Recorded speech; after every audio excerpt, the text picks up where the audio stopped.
Income tax book निकालेगा बेटा।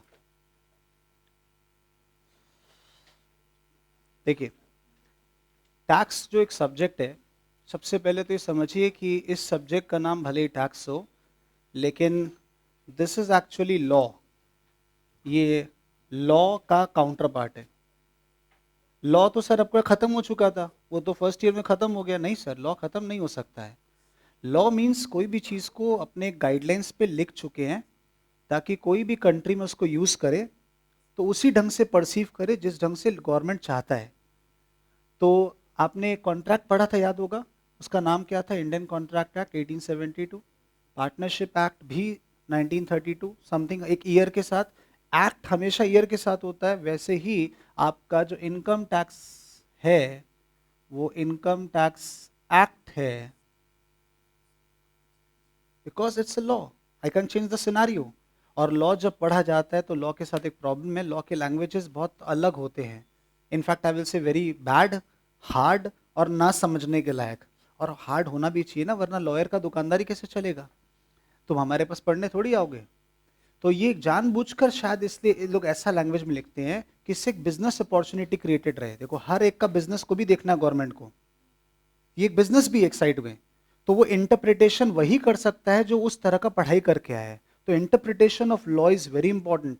आप कई बार लॉ बोलता है you may do it. M A Y may का मतलब हम लोग क्या समझते हैं इंग्लिश में कि यार कर सकते हैं, नहीं मन होगा तो नहीं कर सकते हैं। पर इंटरप्रिटेशन ऑफ लॉ बोलता है कि वो हम्बलनेस है उनका, कि वो तुमको मे बोल रहे हैं, उस मे के पीछे छिपा हुआ वर्ड है शुड डू इट।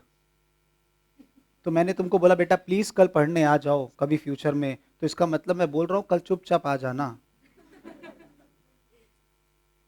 तो एक प्यार है तुम्हारे प्रति जो मैं ऐसे बोल रहा हूं।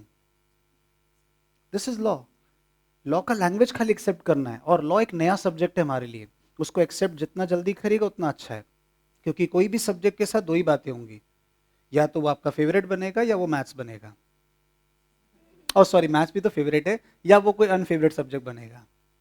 क्योंकि जब हम लोग को बचपन में मैथ्स पढ़ाया जा रहा था तो ये नहीं बोला गया था बेटा इसको ढंग से पढ़ो, ये लाइफ लॉन्ग काम आएगा और तुम्हारा पीछा नहीं छोड़ेगा। तब आप में से 2% निकल गए, किसी को मैथ्स पसंद है, किसी को मैथ्स नहीं पसंद है। आज वो काम है, मौका है, आज से पसंद हो उसकी कोशिश करनी है। पसंद कैसे नहीं आएगा? ब्याह थोड़ी करना है, पसंद आ जाएगा, ऐसा सोच लो। So income tax act is new. क्या है इस सब्जेक्ट में? ये बताता है कि आप अपनी इनकम को जो कमाते हैं, चूंकि आप इस कंट्री में रहते हैं, आपको यहाँ पे गवर्नमेंट को एक उस इनकम का कुछ पोर्शन एज अ रेंट या एज अ कर हिंदी में बोलते हैं, आपको देना पड़ता है एज अ कॉन्ट्रीब्यूशन।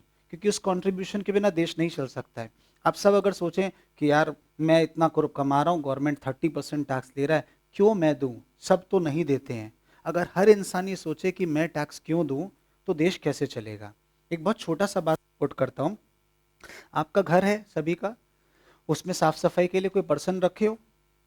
होगा कोई नौकर टाइप का कोई पर्सन जो या तो कुकिंग और फूड करता होगा, या कई लोगों के झाड़ू पोछा करने खुदरा पर्सन भी आता है। वो जो पर्सन है आपके घर में आता है, वो आपके घर की सफाई करने का रुपया लेता होगा बेटा।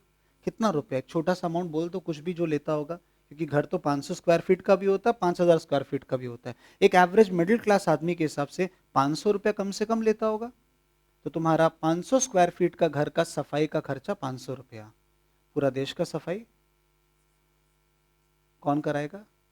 रोज सुबह सड़क पर कौन झाड़ू निकालेगा? किसी को तो निकालना पड़ेगा, क्योंकि तुम तो पेप्सी पियोगे, बोतल डबिन पर ही डालोगे, तुम तो डस्टबिन के अंदर डालोगे नहीं। या तुम्हारे घर के सामने कहीं पर अगर रास्ते में कहीं गंदगी है, तो क्या तुम और हम उतर के सफाई करेंगे क्या? अपने सिर्फ पॉइंट आउट कर सकते हैं, काम तो नहीं कर देंगे। तुम्हारा घर, उसमें बिजली है? ऑफ कोर्स है सर, एसी भी है, सब चलाते हैं हम लोग। कितना बिल आता है? एसी है तो 2000, नहीं है तो 800। एक छोटा सा घर जिसमें 2 या 3 कमरे, 800 का बिजली का बिल। पूरे देश के अंदर में जब सड़क पे स्ट्रीट लाइट जलती है शाम 7 या 8 बजे से सुबह तक, वो बिजली का बिल कितना होता होगा? कौन भरता होगा? सब चीज व्यवस्था में चले उसके लिए पुलिस होना चाहिए। डर बहुत जरूरी होता है, ताकि कोई सजा दे सकता है पता है, एक मॉनिटर होना चाहिए। वो पुलिस इतना बड़ा ब्रांचेस मेंटेन करना, उनके साथ स्टफ मेंटेन करना, उनकी सैलरी कौन देगा? ये सब टैक्सेस से दिया जाता है।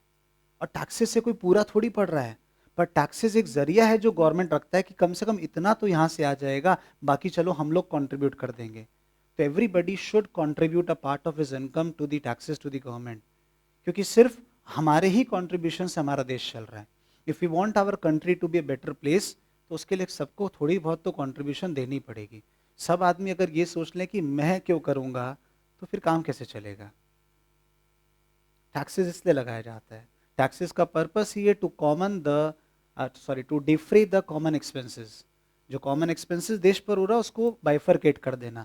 जो प्रिविलेज्ड पीपल है वो टैक्सेस ज़्यादा भरे, जो नॉट सो प्रिविलेज पीपल हैं, जो थोड़े गरीब वर्ग के हैं, वो कम भरे, या नहीं भी भरे तो काम चल जाएगा, क्योंकि बैलेंस्ड इन्वायरमेंट होना चाहिए। That's why taxes are introduced.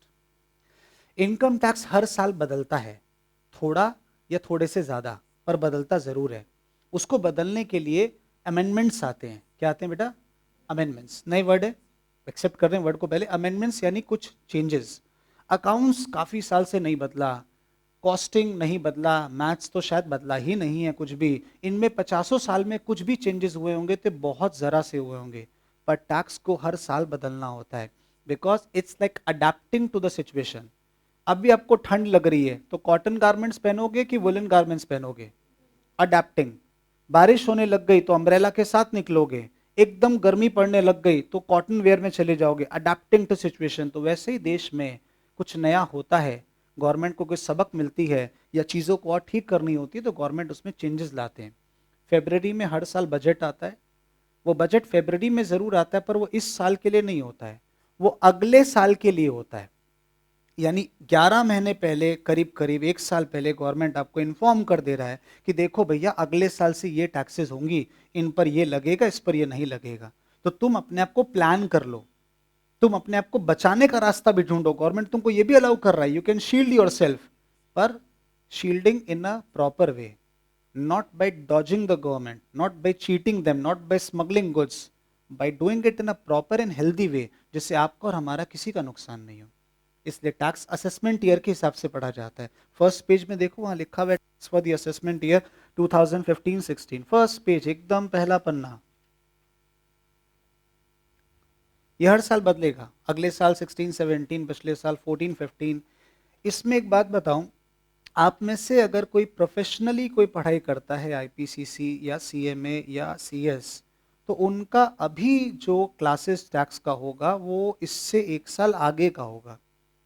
Because academically हमारा जो बीकॉम सिलेबस है या सेंट जेवियर्स ये सब का जो सिलेबस होता है वो एक साल पीछे चलता है, क्योंकि वो लोग अडेप्ट होने में शायद थोड़ा समय ले रहे हैं।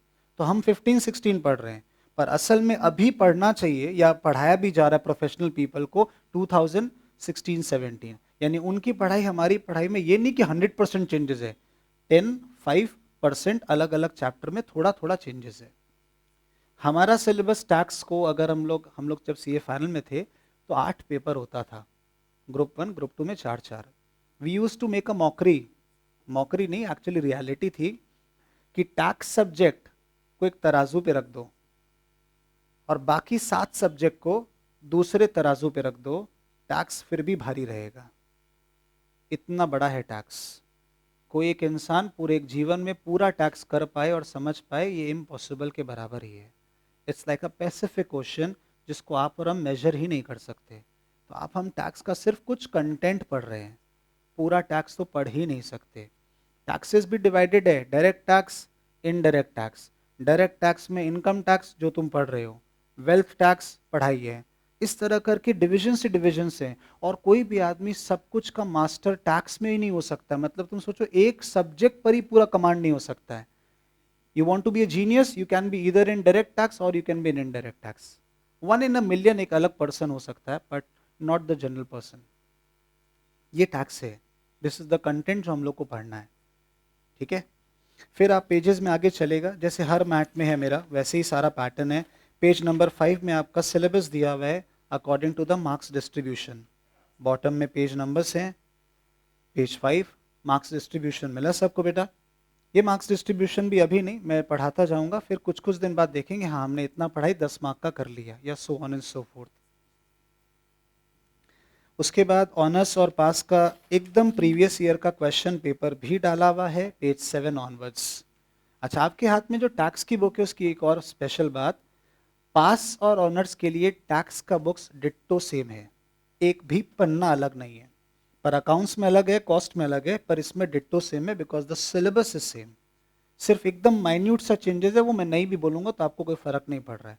ठीक है, इसलिए tax book is absolutely 100% same for both the pass course as well as honours people.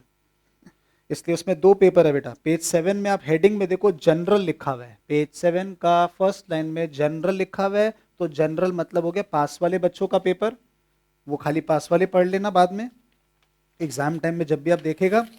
और पेज नंबर 12 में ऑनर्स लिखा हुआ दिख गया होगा, ये एग्जाम्स ठीक 2015 में जो हुआ था उसका एक्चुअल पेपर्स है, ताकि अभी नहीं, अभी तो आप अभी पढ़ना ही चालू कर रहे हैं, अभी देखकर भी कोई सेंस नहीं है। आफ्टर फ्यू मंथ्स आप देख सकते हैं हाँ ये चैप्टर का इस तरह का सम्स आया था, तो ये आपको एक आइडिया जनरेट करता है। पर अगले साल ऐसा ही होगा ऐसा कभी मत सोचिएगा, पेपर हार्ड और इजी चेंजेस होते रहते हैं।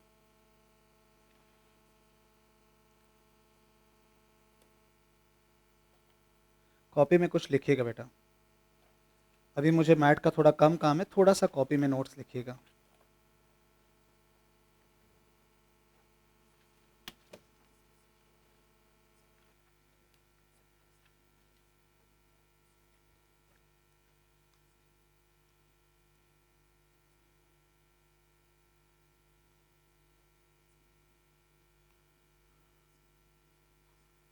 एज इट इज बनाना बेटा। टैक्स इस तरह से बाइफरकेटेड हो जाता है, डायरेक्ट और इनडायरेक्ट। मैं सब्जेक्ट में जाने के पहले सब्जेक्ट के बारे में बता दूं किस तरह से डिस्ट्रीब्यूशन है।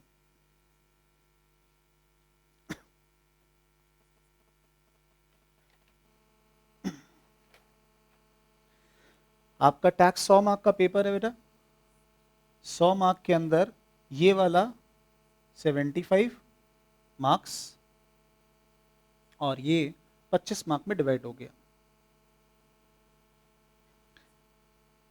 इसमें अपना इनकम टैक्स एक्ट है जो हम लोग बात चालू किए थे,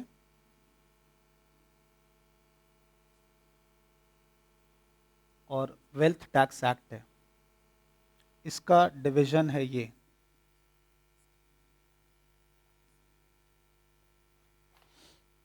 sixty 65 marks income tax, of course huge breakage है, इस पर अपने को टाइम देना है।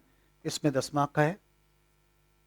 इनडायरेक्ट टैक्सेस बहुत प्रकार के होते हैं, हमारे सिलेबस के अंदर में जो रखा गया है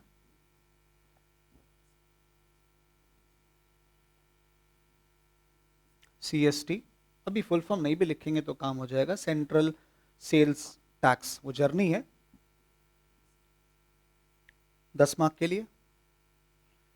वेस्ट बंगाल वैट 10 मार्क के लिए, और सेंट्रल एक्साइज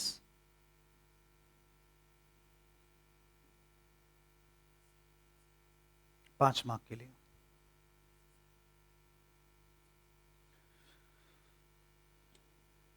पढ़ते समय हमेशा एक फोकस रखना चाहिए, देखो पढ़ना नॉलेज के लिए तो है ही, पर कहीं ना कहीं मार्क्स के लिए भी तो पढ़ना है। तो अगर मैं मार्क्स के हिसाब से देखूं तो number of classes, just to be pointing out, ये 45 मिनट्स, एक क्लास से भी कम, ये दोनों 2 क्लास एवरेज, 3 क्लास मैक्सिमम, यानी करीब करीब 5 क्लास में ये कहानी खत्म। 5 क्लास में कितना मार्क्स आ गया? 25। ये ऑन एन एवरेज 2 क्लास पकड़ लो, 7 क्लास, कितना मार्क्स खत्म? 35। इसमें अकेले में 40 क्लास पकड़ लो, कितना कुछ पढ़ाना है इसमें मुझे। तो 7 क्लासेस में मैं 35 मार्क्स पहले समेट लूंगा, ये मेरे आ गए, और यहाँ पे मुझे 40 क्लासेस करीबन देनी पड़ेगी तब जाके वो आएगा। यानी एवरेज नंबर ऑफ क्लास देखो, 65 मार्क के लिए 40 क्लास, पर क्लास को अगर आप डिवाइड करें तो 1 पॉइंट कितना मार्क्स का पढ़ाई होगा। यहाँ मैं 7 क्लास में 35 समेट लूंगा, यानी पर क्लास मेरा एवरेज में 5 नंबर का क्लास हुआ। ये भी मेरा व्यू पॉइंट होना चाहिए पढ़ते समय कि हाँ भाई ये मैंने पढ़ लिया, अब आपका, मेरा रोल पढ़ाना है, पर आप अगर घर जाके उसको याद नहीं करते हैं, क्योंकि इसमें लर्निंग एफर्ट्स है। टैक्स सब्जेक्ट प्रैक्टिकल नहीं है। सर हम तो ट्यूशन ले रहे हैं, यही सोच के ले रहे हैं प्रैक्टिकल है, अग्रीड, पर टैक्स थ्योरी है जिसमें प्रैक्टिकल पढ़ाया जाता है, खाली सम्स भी आते हैं, पर टैक्स बिना थ्योरी के कोई सम्स कर ही नहीं सकते हो। Tax is 70% core theory and just 20-30% practical to satisfy you कि हाँ चलो हमने सम्स कर लिए। इसलिए थ्योरी वाइज बहुत मेहनत करनी पड़ेगी। और पढ़ने का क्या तरीका है, आप बोलते जाओ, उस लाइन को पढ़ते जाओ। बोलना is the first step of memorising things. Sanskrit आती है किसी को यहाँ पर? नहीं? फिर भी हनुमान चालीसा पूरा आता होगा। कैसे आता है? इतना बड़ा श्लोक हनुमान चालीसा का संस्कृत में ही तो है, किसी और भाषा में है क्या? मुझे नहीं पता, बताओ कैसे आया? कोई भी भाषा में हो यार, आपको आपका जो भी धर्म है उसके हिसाब से कुछ भी याद हो आपको, कैसे याद हुआ? पढ़ते गए बोलते गए, याद होता चला गया, पता ही नहीं चला। तो याद करने की कोशिश थोड़ी किए थे, बोलने की कोशिश किए थे। टैक्स बोलने की कोशिश करिए, याद अपने आप हो जाएगा। Is it fine? ये तो हुआ डायरेक्ट और इनडायरेक्ट टैक्सेस का बात। जस्ट अगर पूछा जाए, कोई पूछे व्हाट इज टैक्स, क्वेश्चन आए, लिखे नेक्स्ट लाइन में।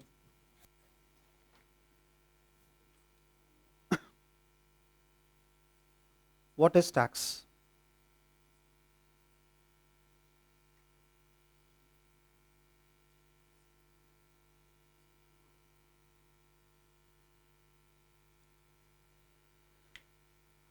Answer: tax is the amount. Tax is the amount charged by the government, charged by the government to the people of the country, charged by the government to the people of the country, comma, in order to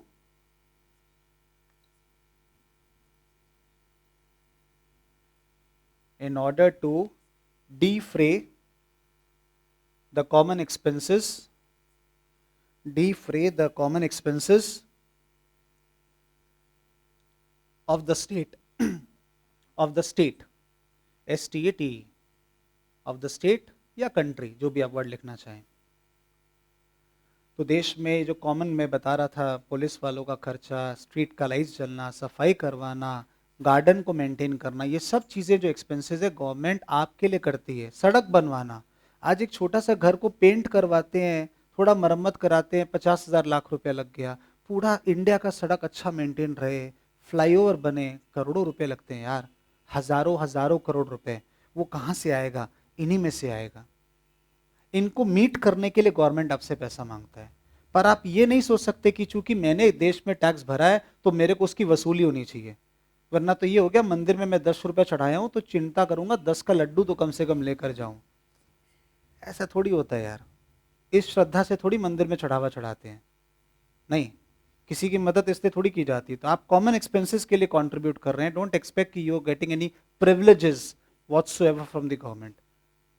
आप भी एक common man है, जैसे आप है वैसे अंबानी भी है। हर आदमी कॉमन मैन की तरह बिहेव करेगा और गवर्नमेंट भी वैसे ही ट्रीट करेगा। फिर टैक्सेस दो प्रकार के हो जाते हैं। क्या मतलब? ये इकोनॉमिक्स में सब पढ़े हैं वैसे तो। Direct tax is imposed on a person and that very person is suppose to pay the tax. अगर राम पे लगा तो राम देगा, सीता को नहीं देना पड़ेगा। पर indirect taxes are imposed on commodities और सर्विसेज, क्योंकि सर्विस टैक्स भी है अपने पास में, पढ़ाई में नहीं है तो क्या हुआ, सर्विस टैक्स वही। तो कमोडिटीज और सर्विस पे जब टैक्स लगता है तो वो उस पे लगा। जैसे इस पेन पे टैक्स लगा, ये पेन कंपनी ने बनाया, उसने गवर्नमेंट को टैक्स दिया, उसने अपने होलसेलर को जब ट्रांसफर किया तो टैक्स वसूल कर लिया, होलसेलर ने रिटेल दुकानदार को जब दिया तो उसने भी वसूल कर लिया। अल्टीमेटली जिस दिन मैं ये पेन खरीदा उसने मेरे से वसूल कर लिया। तो टैक्स गवर्नमेंट को पहले दिन ही चला गया था, पर उसका अल्टीमेट पेमेंट किसने किया? कंज्यूमर ने। तो ये भी हमें ही देना है, ये भी हमें ही देना है। लेकिन ये डायरेक्टली हमको देना है, ये इनडायरेक्टली हमको देना है अगर मैं उस सर्विसेज को या गुड्स को कंज्यूम करता हूं। मैंने वेफर्स खाए तो मैं टैक्स भरा, नहीं खाए तो नहीं भरा। मैं सिनेमा गया तो टिकट पे टैक्स भरा, एंटरटेनमेंट टैक्स, नहीं देखा तो नहीं भरा। तो मैंने मेडिसिन खरीदी, हर चीज हर कमोडिटी में या तो वैट या सर्विस टैक्स या इनमें से कोई भी टैक्स लगा हुआ होता है। वो आप देते हैं जब आप उस सर्विसेज को कंज्यूम करते हैं। तो indirect taxes are transferable in nature. जैसे ही हैंड्स चेंज किया ट्रांसफर हो गया, लेकिन ultimately borne by the consumer. Direct taxes are non transferable, वो हमेशा जिस पर लगाया जाता है उसे ही देना पड़ता है। तो next line, direct tax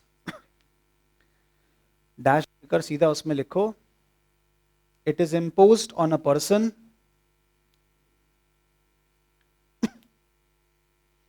it is imposed on a person, और कंटिन्यू करो इसमें, और on his wealth, it is imposed on a person और ऑन हिज वेल्थ। इसीलिए तो वेल्थ टैक्स है, ये खत्म होने वाला है, गवर्नमेंट बोल दी अगले 2 साल में इसको खत्म कर देंगे, पर अभी तो है ना सिलेबस में। यानी आपकी संपत्ति पे टैक्स लग रहा है, यू आर हैविंग वेल्दी, बहुत पैसा है, आपको अपने वेल्थ पे टैक्स देना पड़ेगा। पर क्या चीजों पर, वो बात की बात है। तो या तो आप पर या आपकी संपत्ति पर, आपकी संपत्ति भी तो आप ही की है ना, तो अल्टीमेटली तो आप ही दे रहे हो।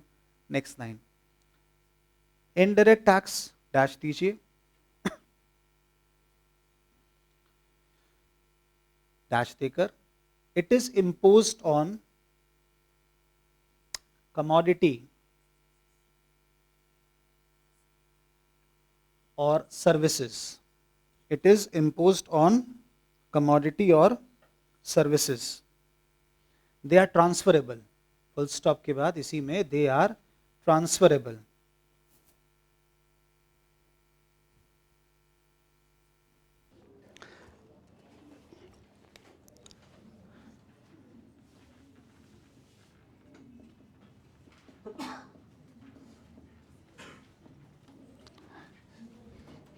जैसा कि अपने बात कर रहे थे, टैक्सेस 2 प्रकार का होता है, एक होता है डायरेक्ट टैक्स, एक होता है इनडायरेक्ट टैक्स।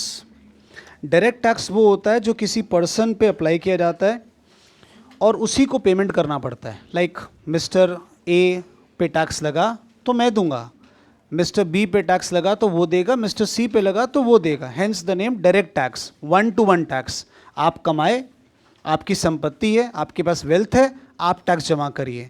इसके अंदर में इंडिया का जो सबसे बड़ा एक्ट आता है डायरेक्ट टैक्स में, वो है income tax act 1961। Tax subject ये भी बोला था मैं कि अपने आप में एक लॉ है, तो इसको पढ़ते समय लॉ की तरह सेक्शंस, सबसेक्शंस सारे दिए हुए रहते हैं। सिंस आप लोग का लॉ था फर्स्ट ईयर में, एक छोटा सा बात खाली याद दिला दूं, कोई भी सेक्शन अगर ऐसे लिख रहे हैं पहला वर्ड, तो ये हो गया मेन सेक्शन, इसके ब्रैकेट में अगर हम लोग कुछ लिख रहे हैं तो ये हो गया इसका सब सेक्शन। कई बार इसके बाद भी ब्रैकेट में कुछ और वर्ड आ सकता है, जैसे रोमन 4, इसके बाद भी ब्रैकेट में स्मॉल अल्फ़ाबेट्स आ सकते हैं। ये हालांकि इतना डीपली आप याद भी नहीं करते और ये पॉसिबल भी नहीं है कि ह्यूमन इतना सारा सेक्शंस याद कर पाए, पर इन सब का एक रेलेवेंस है। पहला वाला वर्ड इज कॉल्ड सेक्शन, दूसरा वाला वर्ड इज सब सेक्शन। क्या बुलाते हैं इसको बेटा? ये वाला सेक्शन, इसके बाद वाला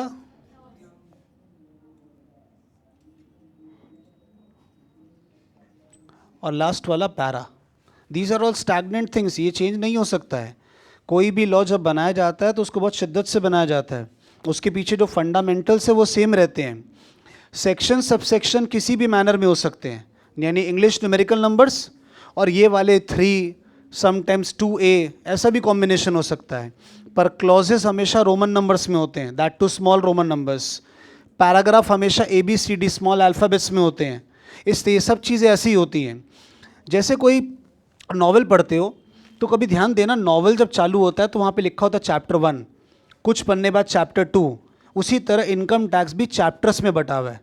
आपने जो पढ़ते हैं वो चैप्टर 1, चैप्टर 2 डिवीजन हुआ रहता है। चैप्टर हमेशा न्यूमेरिकल नंबर्स होते हैं, रोमन वाले, एंड बिग रोमन नंबर्स, ये स्मॉल रोमन नंबर्स, और चैप्टर किस में लिखे जाते हैं?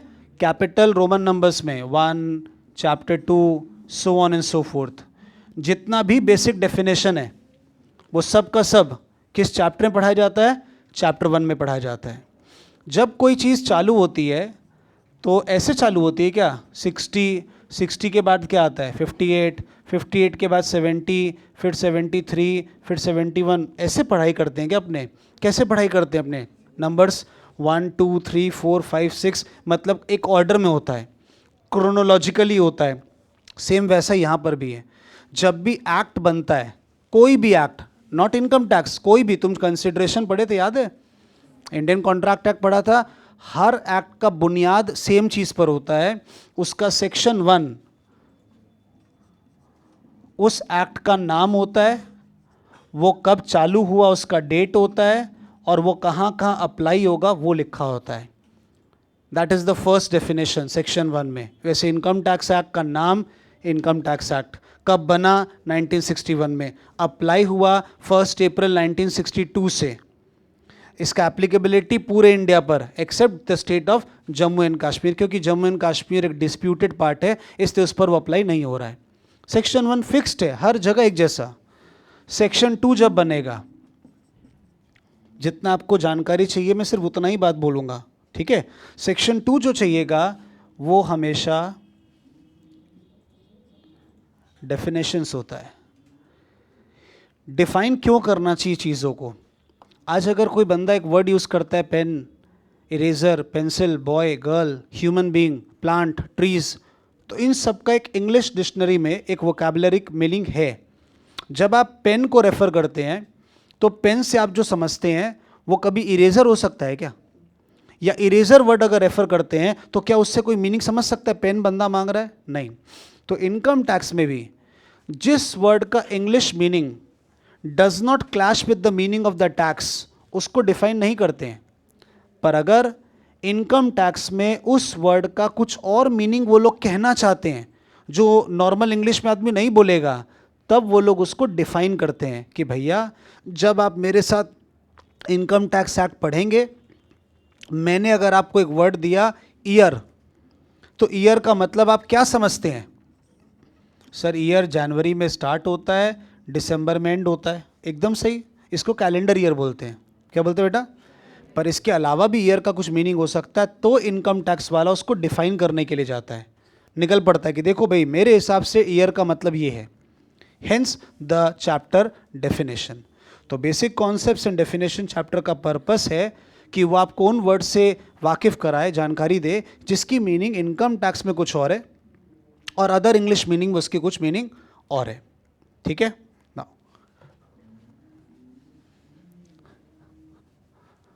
इनकम टैक्स एक्ट लिख लिया सब लोग कॉपी में, थोड़ा बहुत लिखना, ज़्यादा नहीं।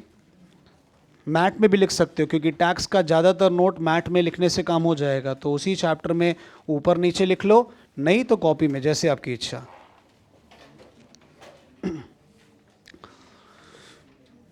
Section 1,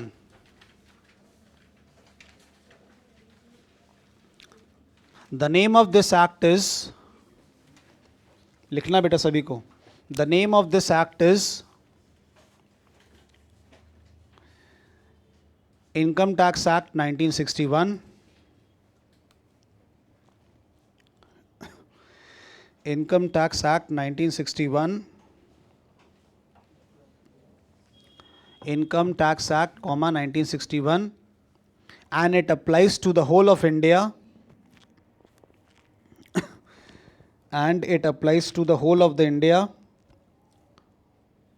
applies to whole of India except J&K, capital में लिख देना जम्मू एंड कश्मीर के लिए, except J&K।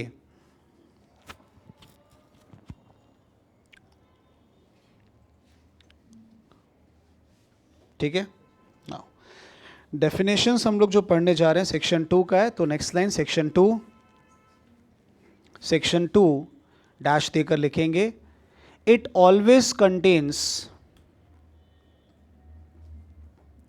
It always contains the definition, it always contains the definition.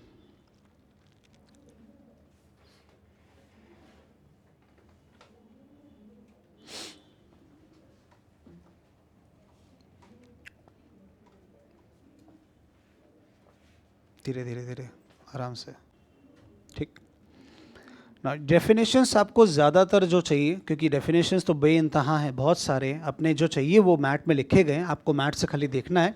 Before getting into that कुछ वर्ड्स को पहले प्रिपेयर करिए।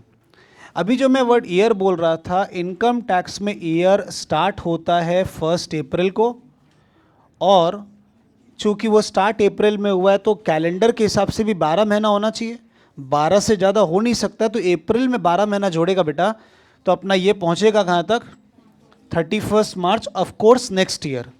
अगर ये 1 अप्रैल 2014 है तो आपका नेक्स्ट ईयर जो पहुंचेगा वो पहुंचेगा 2015, 31 मार्च 2015। इसके अलावा इसमें एक बहुत स्पेशल बात आती है, आप इनकम जिस साल कमाते हैं उस साल को बोलते हैं इनकम ईयर। आप कोई भी एक ईयर पकड़ लेते हैं, समझो आप इनकम कमा रहे हैं इसी स्पैन में, तो आपकी ये इनकम ईयर हो गई। इस इनकम ईयर को इनकम टैक्स में प्रीवियस ईयर भी बोलते हैं। क्या बोलते हैं? इस ईयर को फिनेंशियल ईयर भी बोलते हैं। तो क्या क्या नाम हो गया? इनकम ईयर, फिनेंशियल ईयर और प्रीवियस ईयर। इस ईयर का जिस दिन एंड हुआ 31 मार्च 2015, उसके ठीक नेक्स्ट डे आया 1/4/2015। ईयर तो वही रहेगा ना, खाली डे बढ़ेगा। और ये ईयर फिर कब एंड होगा? चूंकि अपना स्पैन अप्रैल टू मार्च है, तो ये हो जाएगा 31 मार्च 16। ये दोनों को अगर हम देखें तो ये दोनों एकदम बैक टू बैक होते हैं। इसको हम बोल सकते हैं 2015-16।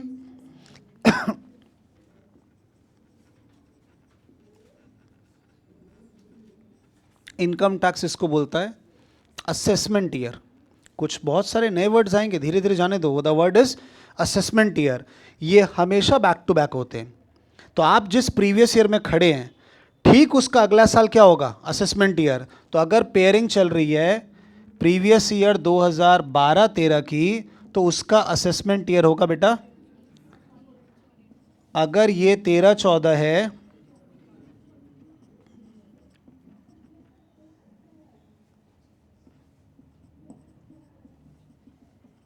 ठीक है। बाकी सब्जेक्ट्स बदलते नहीं हैं, शायद 10 साल में थोड़े बहुत चेंजेस आए, पर इनकम टैक्स एक ऐसा सब्जेक्ट है जो एवरी ईयर बदलेगा ही बदलेगा। जो कि अगेन डेफिनेशन में था, बजट आता है, सब कुछ आता है।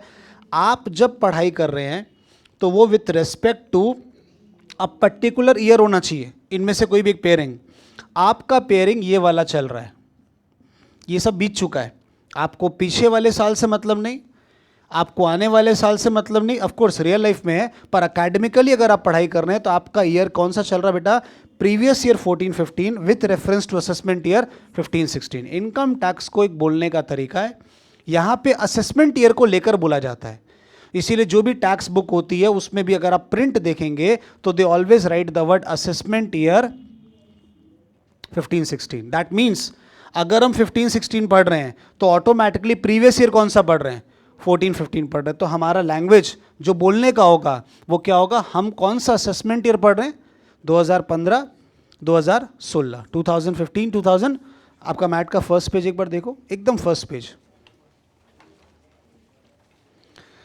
उसमें टैक्स के नीचे देखो क्या लिखा गया एकदम बड़े बड़े अक्षरों में। बिकॉज ये बुक हर साल बदलेगी बेटा, कितना चेंज होगा वो नहीं पता, वो तो गवर्नमेंट बताएगा, पर चेंज होगी ज़रूर। इसलिए the year which we are studying is 2015-2016।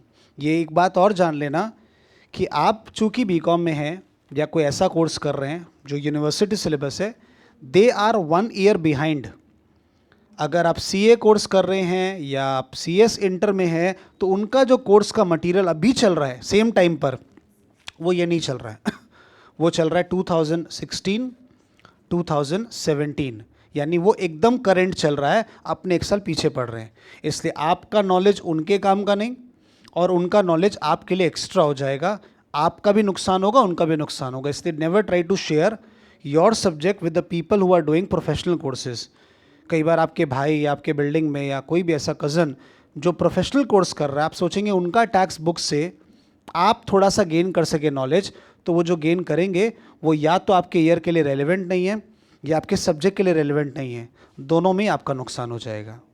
दूसरा प्रॉब्लम, आपका जो कंटेंट है वो इतना सा है शॉर्ट, उनका जो कंटेंट पढ़ने का है वो इसका 5 गुना होगा। अब उसमें आप छांटेंगे कैसे कि आपका काम का और उनका काम का क्या? तो ये सब्जेक्ट पूरा ख़त्म हो सकता है सर, अगर आप इसमें गलत तरीके से स्टार्ट करते हैं तो never put a wrong foot forward. जैसे पढ़ना है वो आपके सामने है, आपका ईयर 15-16 है, आपका कंटेंट आपके पास दिया हुआ है, जो सिलेबस में है उतना ही अपने पढ़ेंगे, बिकॉज टैक्स इतना बड़ा सब्जेक्ट है, पूरा तो पढ़ ही नहीं सकते आप। तो जो जानकारी आपके लिए चाहिए वो रेलेवेंट उसी मैट में डाली हुई है, इसलिए please don't try to gain something extra जो आप एक्सेप्ट नहीं कर पाएंगे, एंड आपका पूरा चैप्टर खराब हो सकता है। Please don't do that. कई बार लोग कोशिश करते हैं, इसलिए बार बार मैं पहली क्लास में वार्निंग दे दूं, ये आपका पढ़ाई जो है उतना ही है, वही पढ़िएगा। Coming to previous and assessment year, इसका डेफिनेशन बड़ा अजीब ढंग से बना, क्योंकि डिफाइन करे कैसे? प्रीवियस ईयर को, ये शॉर्ट फॉर्म इसका क्या वर्ड है बेटा? ये प्रीवियस ईयर को बोला असेसमेंट ईयर के पहले आने वाला साल, इसीलिए पहले वर्ड का इंग्लिश क्या हो गया? प्रीवियस। बड़ा अजीब बात है, असेसमेंट ईयर के जो पहले आया प्रीवियस ईयर, तो बोला असेसमेंट ईयर क्या? बोला जो प्रीवियस ईयर के बाद आया। क्योंकि कुछ और बोलने के लिए नहीं है। थोड़ा about food for thought, previous year is the income year, जिस साल आप कमाते हैं, जिस साल आप इनकम को रिकॉर्ड करते हैं, और इस इनकम पे गवर्नमेंट को टैक्स जमा करा देते हैं। जमा कराने के बाद गवर्नमेंट आपकी, जैसे पेपर चेक होती है ना, आपने एग्ज़ाम दे दिया फाइनल, अब आपका टीचर फाइनल पेपर चेक करेगा कि भाई बच्चे ने परफॉर्म कैसा किया। तो ये वो ईयर है जहाँ पे गवर्नमेंट आपके कॉपी को चेक कर रहा है कि आपने जो इनकम बताई वो सही बताई, आपने जो ऐड किया, टोटल किया, टैक्स निकाला, वो सब कुछ सही किया, उसमें तो कहीं कमी नहीं है। वो सिर्फ मैथमेटिकल एरर चेक करता पहले। क्योंकि देखो बेटा, किसी के बात अगर कोई बंदा आके बोले भाई मेरी इनकम ये है, गवर्नमेंट क्या बोलेगा? ठीक है, आप सच ही बोल रहे होंगे, क्योंकि गवर्नमेंट तो आपके घर जाके देखेगा नहीं आपके बेनामी प्रॉपर्टी है कि नहीं है, आप सच बोल रहे कि झूठ बोल रहे, गवर्नमेंट उस बात को एक्सेप्ट कर लेता है। बाद में अगर गवर्नमेंट को आपकी बातचीत से लगा कि नहीं कुछ गड़बड़ है, मिसमैच है, तब गवर्नमेंट आपकी छानबीन करेगा। That's a later stage. क्योंकि आज समझो एक पर्सन गया, गवर्नमेंट को बोला भाई मेरी इनकम साल की 2 लाख, गवर्नमेंट बोला ठीक है, 2 लाख के हिसाब से हिसाब बता दिया। फिर गवर्नमेंट उसका खर्चा देखा, उसके घर में BMW गाड़ी है, उसका एक बड़ा सा बंगलो है, आईफोन का जो नया मॉडल आता है उसके हाथ में है। खुद हिसाब लगाओ, एक आदमी का एक्सपेंडिचर इतना बड़ा है, तो क्या 2 लाख में ही आने वाला है? इसका मतलब ही इज हाइडिंग समथिंग। आज नहीं तो कल वो झूठ पकड़ा जाएगा। हेंस गवर्नमेंट 1 साल का समय लेता है for finding the truth, and that year is called assessment. Assessment को अगर हिंदी में समझें तो आपकी चीज़ों को चेक किया जा रहा है। असेस करना मतलब जांच किया जा रहा है, and that's why the year is called assessment year. Is it fine? Definition wise देख, उस पेज में, पेज नंबर 18, सबकी बुक सेम है, पास ऑनर्स, उसमें प्रीवियस ईयर मिला सेकेंड डेफिनेशन। देखो हेडिंग दिया हुआ भाई, पेज नंबर 18 में सेक्शन क्या लिखा हुआ है? 3। Now coming to the section, याद हो सके तो करिएगा बेटा, और याद नहीं हो सके तो don't write bad and wrong sections, क्योंकि अगर आप रॉन्ग लिखेंगे तो जो पेपर चेक कर रहा है ना भाई, जितनी आपकी एज है उतना उसका एक्सपीरियंस है या उससे ज़्यादा। दूसरी बात, वो जब पेपर चेक करेगा तो उनके पास एक आंसर प्रिंट होता है जिसमें सही सेक्शन लिखे गए हैं। तो आप अगर रॉन्ग या तुक्का मारिएगा तो he will catch it, and if he catches wrong section ना, वो आप पे बहुत गलत इंप्रेशन पड़ रहा है और वो आपकी मार्क्स बहुत काट लेगा। ओवरऑल आपके पेपर में अच्छा परफॉर्मेंस भी होगा बाकी जगह ना, तो वो कम मार्क्स देगा, क्योंकि कम मार्क्स को तो पकड़ ही नहीं पाओगे ना। किसी को 10 में 6 देने का मन है तो 5 तो दे ही सकते हैं ना, तो ओवरऑल वो तुम्हारा मार्क्स छीनता जाएगा। इसलिए please don't try to play very smart in the paper by writing wrong sections. आता है लिखो, नहीं आता है छोड़ दो। तो सेक्शन 3, ये एकमात्र डेफिनेशन सेक्शन 2 में नहीं है, खाली प्रीवियस ईयर का, बाकी सब सेक्शन 2 में मिलेगा। तो सेक्शन 3 बोलता है previous year is the accounting year, highlight, income year, highlight, और द फाइनेंशियल ईयर। तो 3 नाम हो गए, प्रीवियस ईयर बोलते जाओ बेटा, फाइनेंशियल ईयर, अकाउंटिंग ईयर, और and any taxpayer, sorry, of any taxpayer, and it covers the 12-month ending on the 31st March immediately preceding the assessment year in which the income is earned. तो assessment year के ठीक पहले वाला साल is previous year, and previous year के बाद वाला साल इज असेसमेंट ईयर। ठीक, उसके नीचे एक बढ़ जा, असेसमेंट ईयर पढ़। सेक्शन 2 सबसेक्शन, कैसे प्रोनाउंस करेगा सब लोग? Section 2 subsection 9।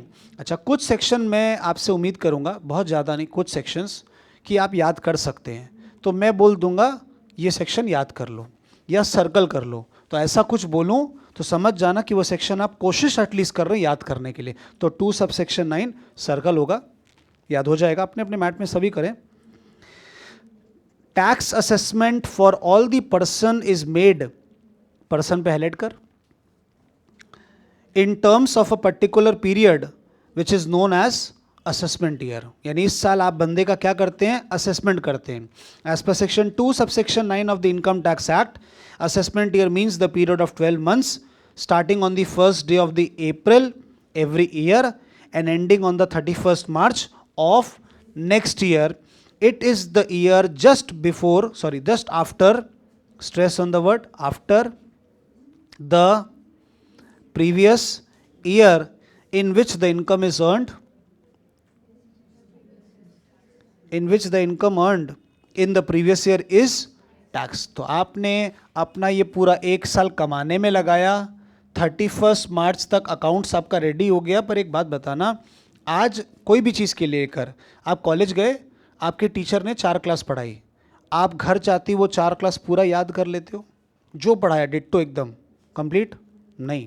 क्लास 11-12 में चलते, चलो कॉलेज तो बहुत दूर का बात है, जो डेली का काम होता था पढ़ाने के लिए वो कंप्लीट उसी दिन हो जाता था क्या? पॉसिबल है क्या? नहीं, because we are lazy by nature, sometimes ignorant and sometimes busy, actually busy. तो वो काम 2-4 दिन में या एक महीने में हो सकता है। इसलिए गवर्नमेंट भी जानता है कि 31 तारीख को अकाउंट जब बनता है तो टेक्निकली 31 तारीख को ट्रेडिंग पीएल ड्राफ्ट नहीं हो सकता है, क्योंकि बहुत सारी एंट्री अभी पोस्टिंग करनी बाकी है, उसको कंपाइल करना बाकी है। तो आपको गवर्नमेंट कुछ महीने का और समय देता है, उसको कंपाइल कर लो। मार्च एंड के बाद अप्रैल, मई, जून, जुलाई, 4 महीना ठीक है एक साल का हिसाब निकालने के लिए। गवर्नमेंट बोला जाओ 4 महीना तुम्हारा, जुलाई 31 के पहले पहले आके हमको अपना हिसाब सबमिट कर देना। उसको बोलते हैं इनकम टैक्स में रिटर्न सबमिट करना। क्या बोलते हैं? नया वर्ड, क्या सबमिट करना? रिटर्न सबमिट कर देना। अब इंग्लिश में रिटर्न का मतलब क्या होता है? कुछ और, जो भी मीनिंग्स पता है आपको, पर टैक्स में जब हम ये वर्ड यूज कर रहे हैं तो हम बेसिकली टॉकिंग कि आप अपना जो कमाए हैं उसका हिसाब किताब, जिसका नाम है रिटर्न, आप मेरे को सबमिट कर दीजिएगा। नया वोकैबुलरी, तो इसलिए इन सबको डिफाइन किया जाएगा। रिटर्न आप सबमिट कर दिए, फिर गवर्नमेंट कुछ महीना लेता है चेक करने में कि भाई बच्चे ने जो बताया, बंदे ने जो बताया सही बताया है, झूठ लिखा है, क्या लिखा है, वो बाद में गवर्नमेंट चेक करेगा। उनका स्टाइल भी बड़ा अलग है, उसमें वो आपसे ऐसा डेटा मांग लेते हैं कहीं ना कहीं कि जिससे वो पकड़ पाएँ कि आप सही हैं कि गलत है। क्या डेटा मांगते हैं वो भी आप वो नहीं समझ पाएंगे, आप उसको एक्सेप्ट नहीं कर पाएंगे, पर वो एक्सेप्ट कर लेते हैं। आपका असेट का डिटेल्स, आपका कैश का फिगर, बैंक का फिगर, ऐसे कुछ कुछ फिगर्स जो कहीं ना कहीं आपकी झूठ को पकड़ लेता है। समटाइम्स आप झूठ बोलोगे ना तो झूठ एक जगह नहीं दूसरी कहीं जगह पकड़ा जा सकता है। आपने बोला ही होगा घर में काफ़ी जगह, पर कब भी आते ऐसा होता है जैसे आज पिक्चर गए हैं, मम्मी को नहीं बोला, पिक्चर गए क्या बताना है, चुपचाप चले गए। कोई ना कोई कारण से कुछ दिन बाद जब तुम वो भूल चुके हो कि तुम मूवी गए थे लेकिन बताया नहीं था, तुम्हारे मुंह से निकल जाएगा, अरे उस दिन मैं फोरम गया था ना मम्मी। मम्मी पूछेगी बेटा फोरम कब गए तुम, या वो मूवी के बारे में कोई सीन बता दोगे, कुछ भी। तो इसलिए झूठ तो बेटा कहीं ना कहीं पकड़ा जा रहा है, गवर्नमेंट भी आपको पकड़ने के लिए बैठा है। तो don't try to hide it, government says please disclose it. जितना आपने सच बताएंगे उतना बचे हुए रहेंगे। खैर, तो इस तरह प्रीवियस ईयर और असेसमेंट डिफाइन हुआ। इसी डेफिनेशन में एक वर्ड आया, पहला लाइन असेसमेंट ईयर का, tax assessment for all person, तो अंडरलाइन भी किया था। ऑल पर्सन, पर्सन का मतलब क्या होता है? एकदम कॉमन मैन की भाषा में। एक आध मैट आगे पीछे दो ना, पीछे पास ऑन कर दो ना, शेयर हो जाएगा जहाँ पे एक्स्ट्रा मैट हो। पर्सन मतलब क्या? कोई भी पर्सन, इंसान, एकदम कम भाषा में इंसान पर्सन हुआ। गवर्नमेंट बोला नहीं, इनकम टैक्स में पर्सन का डेफिनेशन इज वेरी डिफरेंट, अलग है। ऑफ कोर्स पर्सन मतलब इंसान तो ही, पर यहाँ पे लिविंग भी नॉन लिविंग भी, आर्टिफिशियल एंटिटीज भी पर्सन होते हैं। तो नेक्स्ट लाइन पढ़ना, पर्सन का डेफिनेशन, सेक्शन इसका याद करना आपको, 2 सबसेक्शन।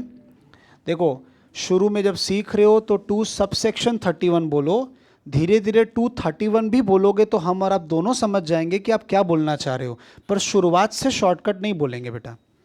2 सबसेक्शन 31 में पर्सन का डेफिनेशन है। अब डेफिनेशन का एक और ख़ास बात समझिए, कोई भी डेफिनेशन जब स्टार्ट होता है, जैसे कोई भी एक आइटम X, उसके आगे लिखा होता है मीन्स और फिर उसका ज्ञान, और एक डेफिनेशन होता है Y इंक्लूड्स उसका ज्ञान। क्या अंतर नज़र आ रहा है आपको दोनों सेंटेंसेस में? एक में मीन्स है, एक में इंक्लूड्स है। मीन्स का मीनिंग होता है कि वो डेफिनेशन एकदम एग्जॉस्टिव है, क्रिस्प है, उसमें कुछ भी ऐड या डिलीट होने का स्कोप नहीं है। जैसे अगर मैं आपसे पूछूं आपके घर में कितने मेंबर हैं, जो भी गिनती होगी आप मेरे को क्या बोलेंगे? सर 5 या 6, ऐसे बोलेंगे क्या? कि बोलेंगे नहीं सर 5 आदमी हैं, 4 आदमी हैं या 8 आदमी हैं, ऐसे बोलेंगे ना? मतलब आप श्योर है? तो डेफिनेशन जब मीन्स से चालू होता है तो वो डेफिनेशन एकदम एग्जॉस्टिव होता है, उसमें कुछ भी गवर्नमेंट आपको स्कोप नहीं दे रहा जोड़ने के लिए। लेकिन आप लोगों से मैंने पूछा यार खाने में क्या पसंद है? सर दाल मखनी पसंद है, पुचका पसंद है, पाव भाजी पसंद है, और भी सर बहुत चीज़ें पसंद है। तो आपने लास्ट में क्या वर्ड छोड़ दिया? और भी बहुत सारी चीज़ें, इंग्लिश में etcetera, means there is a scope कि मैं उसमें और चीज़ें आपको ऑफर करूं तो आप तो जिम लोगे, एक्सेप्ट कर लोगे। यानी ये डेफिनेशन इंक्लूसिव है, इसमें और चीज़ें इंक्लूड होने का स्कोप है, पर इसमें कुछ भी इंक्लूड होने का स्कोप नहीं है। ये बात अगर आप ध्यान नहीं देते हैं, आप बस डेफिनेशन रटना चालू कर दिए। आपने एग्जाम में लिखा, एग्जाम में सम क्वेश्चन है बताओ पर्सन क्या है, तो आपने लिखा पर्सन मीन्स, अभी जो मैं पढ़ाऊंगा आप याद कर लेंगे। पढ़ो ज़रा पर्सन का डेफिनेशन जो स्टार्ट हो रहा है। द टर्म पर्सन क्या लिखा गया है? हाईलाइट करिए बेटा, क्योंकि अगर डेफिनेशन में लिखा हुआ है पर्सन इंक्लूड्स और आपने अपने पेपर में लिख दिया पर्सन मीन्स, यानी इतना सा वर्ड गलत, टीचर सम को पढ़ेगा ही नहीं और अंडा आपको दे देगा, खाओ ऐश करो बॉडी बनाओ। इमेजिन करिए सिर्फ एक वर्ड आपकी ज़िंदगी पलट सकता है, सिर्फ एक वर्ड। आपको लगा सर इसमें क्या फ़र्क पड़ता है? टैक्स पेपर लॉ है, लॉ में फ़र्क पड़ता है, क्योंकि मीन्स का मतलब अलग है, इंक्लूड्स का मतलब अलग है। तो भैया पर्सन का डेफिनेशन क्या चीज़ से चालू हुआ? इंक्लूड्स। तो प्लीज़ उस वर्ड पे फोकस करना, थोड़ा ऊपर जाओ। प्रीवियस ईयर जो वर्ड पढ़ा उसका सेंटेंस क्या था? Previous year is the accounting year, उसमें इंक्लूड्स नहीं था, मतलब वो बोलना चाहता है प्रीवियस ईयर मीन्स। वो वर्ड अपने आप से लिख लो कि वो मीन्स है। असेसमेंट ईयर का 3rd लाइन पढ़ो जहां सेक्शन 29 लिखा हुआ था, क्या भाषा है? इनकम टैक्स में असेसमेंट ईयर मीन्स। फोकस करो, अंडरलाइन करो उसको। टैक्स का मैट साफ सुथरा नहीं रहेगा बेटा, सर्फ एक्सेल के ऐड की तरह रहेगा जिसमें बच्चा मिट्टी में लोट पोट कर आता है और मम्मी को बोलता है दाग अच्छे हैं।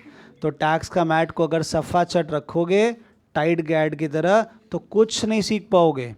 इसलिए प्लीज़ मेक इट क्लमजी, उसको अंडरलाइन करो, जो इंपॉर्टेंट उसको फोकस करो। बाद में आप नहीं ढूंढ पाएंगे, पढ़ाते समय मैं ढूंढ दूंगा, आपको बता दिया, आपने सर्कल कर लेना है। फिर आओ पर्सन में इंक्लूड्स को सर्कल किया क्या? पर्सन इंक्लूड्स और सर्कल मार लिया करो, कम मेहनत होती है। डबल लाइन से अंडरलाइन में क्या होता है, कभी कभी पेन हल्का फुल्का हुआ और कुछ बच्चे तो पेंसिल से करते हैं। मैग्नीफाइंग ग्लास लेके भी ढूंढेंगे तो पेंसिल दिखाई नहीं देगा, पता नहीं ऐसा क्यों करते हैं। पेंसिल धीरे धीरे लाइट हो जाता है यार, पढ़ने का तरीका बदलो, देश बदलना है तो। नहीं, person includes the following. Following में पहला वर्ड क्या दिया बेटा? आपको सिर्फ वहां से पढ़ना है, लिखना कुछ भी नहीं है। क्या नाम? इंडिविजुअल कौन होता है? कुछ भी एक नाम पकड़ लेते हैं। इंडिविजुअल में मिस्टर राम पकड़ेगा, चलो ठीक है राम। अगर मिस्टर राम इंडिविजुअल है तो सीता जी इंडिविजुअल है, तो सीता के बच्चे लव कुश, इसका मतलब मिस्टर राम, सीता मैया, लव भैया, कुश भैया। इन अदर वर्ड्स ये लिखना है, इसमें शर्माना क्या है? अमिताभ बच्चन एक आइडेंटिटी, वो भी इंडिविजुअल, उनकी वाइफ भी इंडिविजुअल, उनके बच्चे भी इंडिविजुअल। तो any natural person, human being, whatever sex they belongs to, चाहे मेल और female, is termed as individual. Example बगल में चिपका ले। चिपकाना मतलब होता लिखना, लिख ले। डोंट हेजिटेट, हेजिटेट मत करो। रामायण तो अपना पार्ट है संस्कृति का, इसी बहाने नाम तो अच्छा लोगे।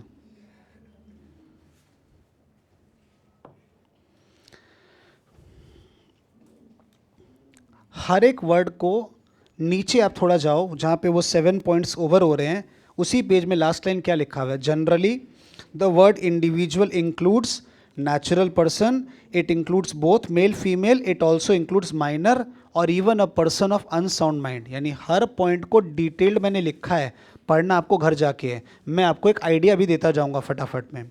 पर्सन इंक्लूड्स यानी पहला आदमी ये आया, सेकेंड आदमी कौन आया? HUF, फुल फॉर्म में बेटा Hindu undivided family. Hindu undivided family कोई एक्चुअल एंटिटी नहीं है, ये सिर्फ एक बुकिश एंटिटी है।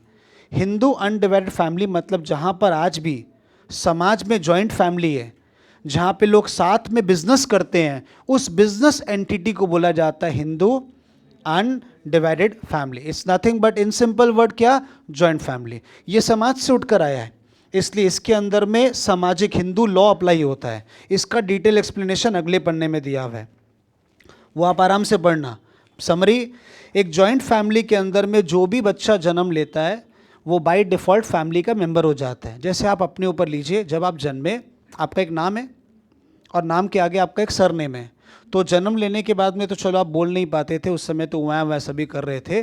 फिर भी जब आप बोलने लगे तो आपने पापा को रिक्वेस्ट किया होगा कि पापा मेरा नाम तो आपने रोहित रख दिया, प्लीज़ मेरे को आपका टाइटल यूज़ करने दीजिए, जो बजाज है तो मेरा नाम रोहित बजाज हो जाएगा। बोला आपने? नहीं, रिक्वेस्ट किया। क्यों? बाय डिफ़ॉल्ट जन्म लेते ही उस फैमिली का टाइटल तुमको मिल गया, hence Hindu undivided family.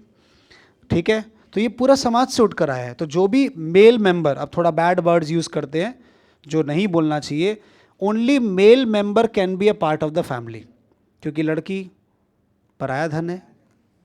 Seriously जो बोल रहा हूँ ये फीलिंग्स है जो समाज में है। इसलिए लॉ में भी ये लिखा हुआ है कि a female member can not be a को पार्सनर ऑफ द फैमिली। शादी के बाद वो जिस घर में लेकिन चली गई, उस घर का वो मेंबर बन जाएगी। शादी के पहले वो जो उसका घर है, पापा का घर, उसकी वो मेंबर काउंट नहीं होगी। हालांकि अब तो रूल्स एंड रेगुलेशंस काफ़ी चेंज हो गए हैं, जिसमें एक फादर की प्रॉपर्टी डिवाइड होती है तो सभी बच्चों को इक्वल राइट मिलता है, वेदर ही और शी, मेल और female. But Hindu undivided family का लॉजिक पे यही आता है। नेक्स्ट बेटा, थर्ड वर्ड क्या है बेटा जी?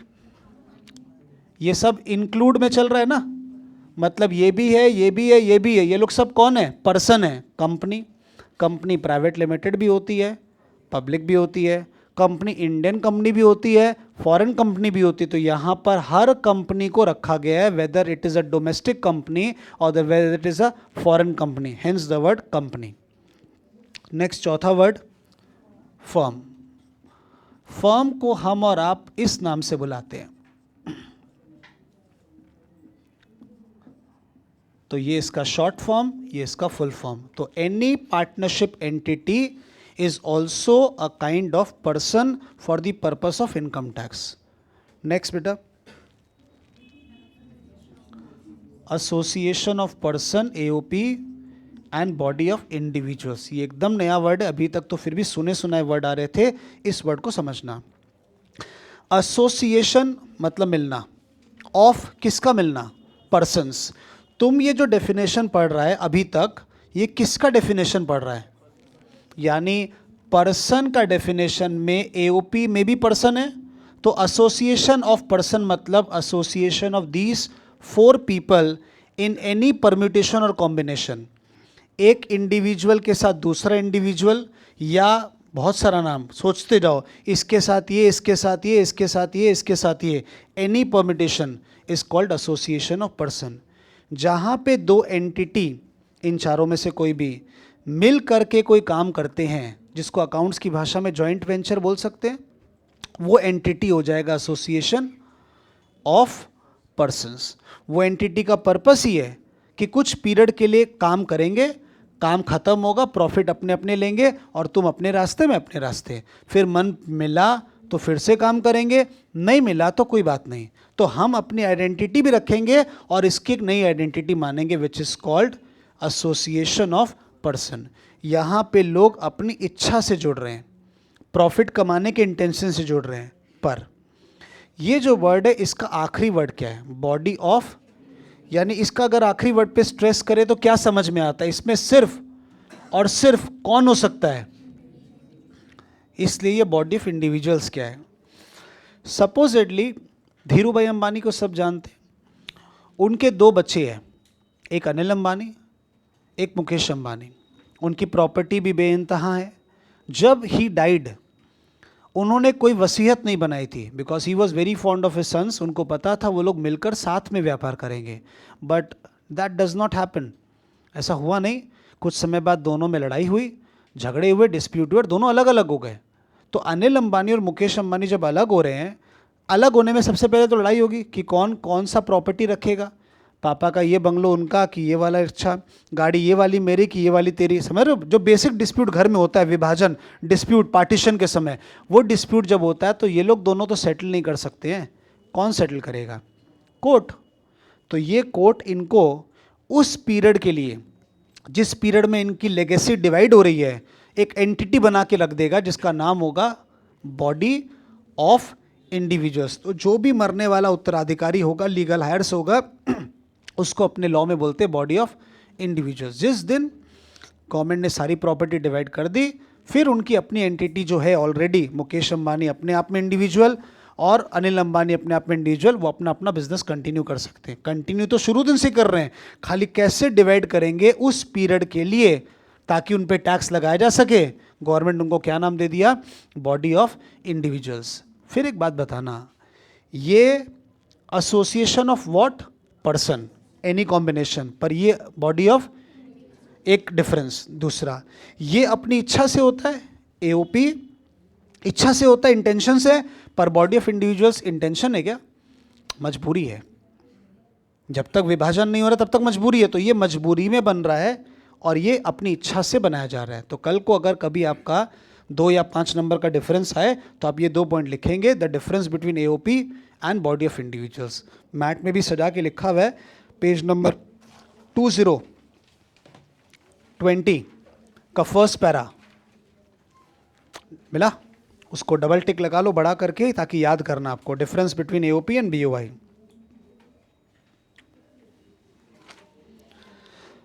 बैक टू द पेज बेटा। एओपी हो गया खत्म, 5वां एंटिटी। 6ठा एंटिटी क्या? Sorry, local authority. Local authority क्या होती भाई? कोलकाता म्युनिसिपल कॉरपोरेशन, सुना है नाम सबने? जिला परिषद, पंचायत, ये सब अपने आप में एक एंटिटी है गवर्नमेंट की बनाई हुई, ताकि इन पर भी टैक्स लगाया जा सके। ऐसा नहीं है कि कोलकाता म्युनिसिपल कॉरपोरेशन तो भी गवर्नमेंट का ही बॉडी है तो उनको थोड़ी टैक्स देना है, देना पड़ता है यारों। उनका इनकम और एक्सपेंस का हिसाब होता है, उनको भी साल के अंत में अपनी टैक्स जमा करनी पड़ती है, उनको भी गवर्नमेंट को रिटर्न सबमिट करना पड़ता है। तो गवर्नमेंट अपने डिपार्टमेंट से भी रिटर्न मांगता है, किसी को नहीं बख्शता उसके अंदर में, क्योंकि अगर हिसाब ही नहीं रखेंगे ना तो लोग चोरी करना चालू कर देंगे। तो चोरी नहीं हो इसलिए हिसाब सबमिट करो, अपने आप ही चोरी कम हो जाएगी। गायब तो शायद नहीं हो पाए पर कम ज़रूर हो सकती है। इसलिए लोकल अथॉरिटी में सारे लोग आ जाते हैं। इवन पॉलिटिकल पार्टीज़ का भी आपको रिटर्न सबमिट होता है भाई। ऐसा थोड़ी वो पॉलिटिकल पार्टी है, नेता हो चाहे कोई प्राइम मिनिस्टर हो चाहे प्रेसिडेंट हो, उनकी भी इनकम टैक्स की रिटर्न लगती है, किसी को नहीं छोड़ा जाता है। There is no exception to it, everybody is bound to do it. They are called local authority. Then last word, अब जब सबको पकड़ लिया गया तो ऐसा हो सकता है कि कोई आइडेंटिटी या एंटिटी इसमें आना भूल गए हों, या आने वाले 10-50 साल में कोई एक नया वर्ड क्रिएट हो जाए जिसके लिए अभी हम लोग प्रिपेयर्ड नहीं हैं। तो आखिरी वर्ड जो इस डेफिनेशन को पूरा करता है, इंक्लूड्स मतलब एटसेट्रा। तो ये वाला वर्ड बेसिकली एटसेट्रा है। एनी आर्टिफिशियल, क्योंकि नेचुरल तो ही नहीं सकता, नेचुरल तो सिर्फ एक है। Any artificial judicial person not covered in any of the above category जिसको अपने बोलते हैं रेसिडुअरी, बचा कुचा कोई भी नाम हो गया वो इसमें डाल देना। तो क्या वर्ड आया? Any artificial judicial person not covered in the above category, ये अपना वर्ड हो जाएगा। इसको जुडिशियल भी बोल सकते हैं, और मैट में देखो वहाँ दूसरा वर्ड लिखा हुआ है ज्यूरिडिकल, दोनों ही सेम है, जो आसान लगे वो रख लेना। ज्यूरिडिकल भी ठीक है, जुडिशियल भी ठीक है। आई थिंक ये ज़्यादा इजी है, काट के जुडिशियल कर लो उसको। सर ये लोग कौन है? इसमें एक एग्जाम्पल दे सकता हूँ, इसमें भगवान आ जाएंगे। कौन आ जाएगा? भगवान, हाँ सच में। मंदिर, मस्जिद, जिस भी धर्म के अंदर में जितने भी टेम्पल, मॉस्क, गिरजाघर, चर्च सब आ गए। यानी इन्होंने इंसान को तो छोड़ो, भगवान को नहीं छोड़ा, तो आप पर हमारी क्या हैसियत है? यानी मंदिर को, मंदिर में वर्ड यूज़ कर रहा हूँ, आई मीन टू से ऑल द रिलीजन। मंदिर में जो चढ़ावा आता है उसकी एक ट्रस्ट एंटिटी बनाई जाती है, ट्रस्ट। उनको हिसाब रखना पड़ता है, कितना रुपया आया, कहाँ पे खर्चा हुआ, कितने का प्रसाद आया, कितने का फूल चढ़ा, कितना एनुअल डेकोरेशन में लगा, वगैरह वगैरह, और उसका बैलेंस शीट बना के गवर्नमेंट को देना पड़ता है। क्योंकि आप सोचेंगे सर इसमें क्या आमदनी है? आप खुद बताओ, क्या चढ़ावे कम आते हैं? कोई बड़े बड़े मंदिर का हम लोग बात करें तो डेली का लाखों में चढ़ावा आता है, एनुअली 100-200 करोड़ रुपया कोई छोटा फिगर के बराबर है। इंडिया का रिचेस्ट गॉड तिरुपति बालाजी, तो तिरुपति बालाजी के चढ़ावा कैश में नहीं, कैश और काइंड जिस भी फॉर्म में मिले आता है। कोई आता है गले में जितना जेवर है उतारा, चढ़ावे दान में डाल दिया, ऐसे ऐसे श्रद्धालु आते हैं। पेटी का पेटी 5 lakh 10 lakh crore as it is टंकी में डाल दिया जाता है। मतलब उनकी सेटिंग होती है भगवान के साथ कि गॉड मैं ये जुआ खेलने जा रहा हूँ, ये बिज़नेस करने जा रहा हूँ, इसका 30% आपका काम करवा देना। भगवान भी बेस्ट है, करवा देते हैं। आपको बस 30% चढ़ाने जाना पड़ेगा जो आपने प्रॉमिस किया था। And on that belief country India यार चल रहा है, इस बिलीफ पर हम लोग चल रहे हैं, डोंट वरी। काम भी लोगों का बनता तभी तो हो रहा होगा। तो वो इतना पैसा जो आता है उस पर टैक्स लगता है। बालाजी, तिरुपति बालाजी की बात करूँ, उसमें तो फेमस बात है कि वहाँ पे इनकम टैक्स ऑफिसर 24/7 बैठा रहता है, घर ही नहीं जाता है, रोटेशनल है, 24 घंटे में 3-4 आदमी। जैसी चढ़ावा आएगा, काउंटिंग मशीन लगी हुई है, इनकम टैक्स लगाओ और टैक्स गवर्नमेंट के जमा कराते जाओ। इतना रेवेन्यू कलेक्शन है वहाँ से। They are artificial judicial persons. ये जो मैंने वर्ड बोला इसको एग्जाम्पल में बोलते हैं गॉड्स एंड डाइटीज। क्या बोलते हैं? गॉड्स तो समझते हैं, डाइटीज होती है, they are also meaning of God, देवी देवता जिसको बोलते हैं। तो गॉड्स एंड डाइटीज, ये एग्जाम्पल हुआ इसका।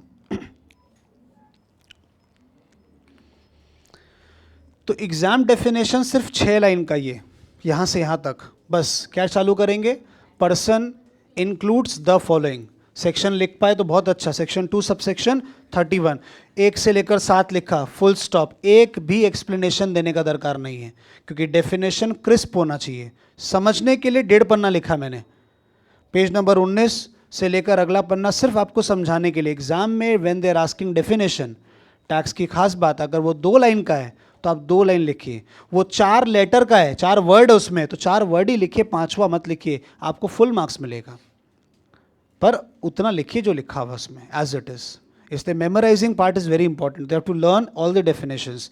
पर्सन, असेसमेंट ईयर अपने पढ़ लिए, प्रीवियस ईयर पढ़ लिए, ठीक है। विल कंटिन्यू दिस, इसको पढ़ कर आइएगा।